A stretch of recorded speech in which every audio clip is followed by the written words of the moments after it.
Is it good? A review of Call of Duty Black Ops 4 Blackout. There was a lot of excitement at the end of October 2018 with the arrival of Call of Duty Black Ops 4. Here's a short excerpt from one of the first reviews. It comes from Idiotech Gaming, based in Australia. The speaker has a very clear Aussie accent, and he's someone you might want to follow on YouTube. The speaker focuses on the part of Black Ops 4 called Blackout. Let's begin with the introduction. First, some vocabulary. AAA, AAA, Studio, Studio, Battle Royale, Battle Royale, Huge, Huge. The focus here is Blackout. That's the new thing, right? That's the new hotness. We have an entry from a AAA studio in the first-person Battle Royale space, and that's huge for a lot of people. We've wanted this for a long time. Is it good? It is good. It has some problems, but for the most part, I've had a really fun time. I've been playing this all weekend. It's pretty good. I'm surprised to say I'm enjoying a Call of Duty game in 2018. Didn't think I'd be saying that this year, but there you go. What's good about Black Ops 4? Normally, polish refers to a substance used to make a surface smooth and shiny. But it can refer to something of very high quality, something smooth and free from problems. That is how it is used here. This polish, the speaker says, makes Black Ops 4 better than other similar games. Polish, polish, lacking, lacking. First-person shooter, first-person shooter. Buggy, buggy. Ton, ton. Night and day, night and day. So let's get into what's good about it, shall we? We got polish. That's a huge thing right there, because the entire first-person shooter Battle Royale space is lacking polish. PlayerUnknown's Battlegrounds, which is, I guess, the biggest one, is buggy. It's full of hackers. There are a ton of problems with that game. Not here. I mean, it has a couple of bugs. Nothing major, though. I mean, I've played the game for, I don't know, 20, 30 hours now. I've had like 2 bugs. But compared to like PlayerUnknown's Battlegrounds, it's night and day. It sounds great, it looks great, it runs well. Very few problems. Weapons. You can't have a first-person shooter without weapons, lots of them. Feature, feature. Gadgets, gadgets. Variety, variety.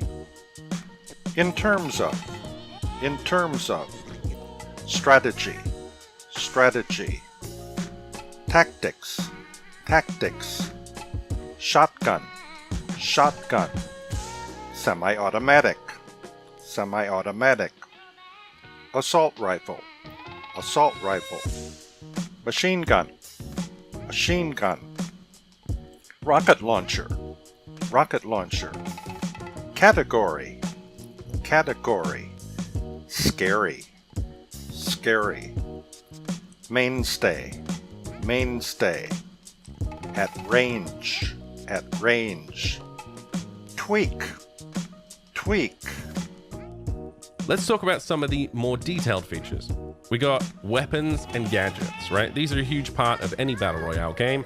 The weapons you pick up, the variety they offer in terms of strategy and tactics, and then the gadgets you can use. So we have shotguns, we have semi-automatic, we have fully automatic assault rifles, we have light machine guns, and we have sniper rifles and a rocket launcher. They're the main categories. The shotguns are scary at close range. They will destroy you real quick. Then we got assault rifles, which are your mainstay. There are a ton of different versions of these. Obviously, some are better than others. They're going to tweak these and change these things, I imagine. And then we have sniper rifles, which will destroy people at range and are very useful. Vehicles. In the speaker's opinion, are vehicles a strong part of the game or a weak point?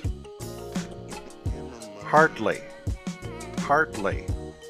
Avoid, avoid. Insanely, insanely. Hardly anyone uses vehicles because it's a huge flag saying, hey, look at me, can someone please shoot me in the head? So people avoid vehicle usage. Yeah, at first I used them, and then I quickly realized that you're just insanely loud, everyone can see and hear you, and then you die. Gadgets and perks. Gadgets are mainly grenades, but what are perks? Cool, cool. Flash, flash. Concussion, concussion. Molotov, molotov. Perk, perk. Mode, mode. The gadgets are cool. We have a 9-bang, which will flash people 9 times. We have concussion grenades. We have normal grenades. We have Molotov. We have cluster grenades, which will explode and then release more grenades. Grenades inside of your grenades. And then on top of that, we have perks, which are from the multiplayer mode, and they give you things like dead silence, so you don't make noise anymore. Or they give you awareness, which allows you to hear footsteps a lot louder. Or we have a perk that lets you see vehicles, or a perk that lets you see where all the loot is. There's a ton of different perks here, and they are very useful and enjoyable to use, and they give you a ton of variety every time you play. Every time you play, it feels different because you're getting different perks every time, you're getting different weapons every time, different gadgets every time. Map and movement. Maps are important to Battle Royale games, and so are the ways you get around. Condensed, condensed. Firefight, firefight. Vaulting, vaulting. Slide, slide. Implement, implement. But the map's also a lot smaller. It's more condensed, which is important because in a game like Call of Duty, you're expecting action. And so the smaller map and everything being more condensed generally means that no matter where you go, you're going to find a firefight. We have movement and vaulting. Now, you can slide, you can jump, you can run, and it's implemented perfectly. I mean, there's nothing wrong with it at all. It's a joy to use. It feels great to move around the game. Running feels smooth. Sliding feels great. Vaulting through windows is great, which is a great way to get in and out of buildings, and it took PlayerUnknown's Battlegrounds a long time to add that feature. Be sure to subscribe. Learn to understand and use real English.